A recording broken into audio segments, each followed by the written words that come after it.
नमस्कार मित्रांनो, आज आपण जाणून घेणार आहोत बद्रीनाथ मंदिराबद्दल। खूप वर्षापूर्वी भगवान विष्णू हिमालयाच्या कुशीत तपस्या करण्यासाठी गेले। त्यांनी अलकनंदा नदीच्या किनाऱ्यावर असलेल्या एका गुहेत ध्यान करण्यास सुरुवात केली। त्याच वेळी माता लक्ष्मी यांनी पाहिले की हिमालयातील थंड वारे विष्णूजींच्या शरीराला स्पर्श करत होते। त्या चिंतित झाल्या आणि विष्णूंचे रक्षण करण्यासाठी बद्री वृक्ष म्हणजेच बोराच्या झाडाचे रूप धारण करून थंड वाऱ्यापासून त्यांना वाचवू लागल्या। भगवान विष्णू यांनी जेव्हा डोळे उघडले तेव्हा त्यांनी पाहिले की लक्ष्मी त्यांच्या संरक्षणासाठी वृक्ष रूपात उभ्या आहेत।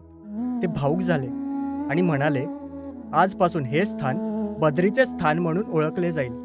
नंतर जेव्हा नारद मुनी येथे आले तेव्हा भगवान विष्णूंनी त्यांना दर्शन दिले आणि म्हणाले, जो भक्त खऱ्या मनाने येथे येईल त्याचे सर्व पाप मी दूर करेन आणि त्याला मोक्ष देईन। त्यावेळेपासून हे स्थान 4 धामांमध्ये सर्वात प्रमुख मानले जाते। आजही येथे दरवर्षी लाखो भक्त येतात आणि बद्रीनाथ धाम हे भगवान विष्णूंच्या तपस्येचे आणि माता लक्ष्मींच्या प्रेम सेवेचे पवित्र प्रतीक आहे। तर मित्रांनो, तुम्हाला अशाच पौराणिक कथा ऐकायच्या असतील तर आमच्या व्हिडिओला लाईक आणि शेअर करा आणि आमच्या चॅनलला सबस्क्राईब करायला विसरू नका।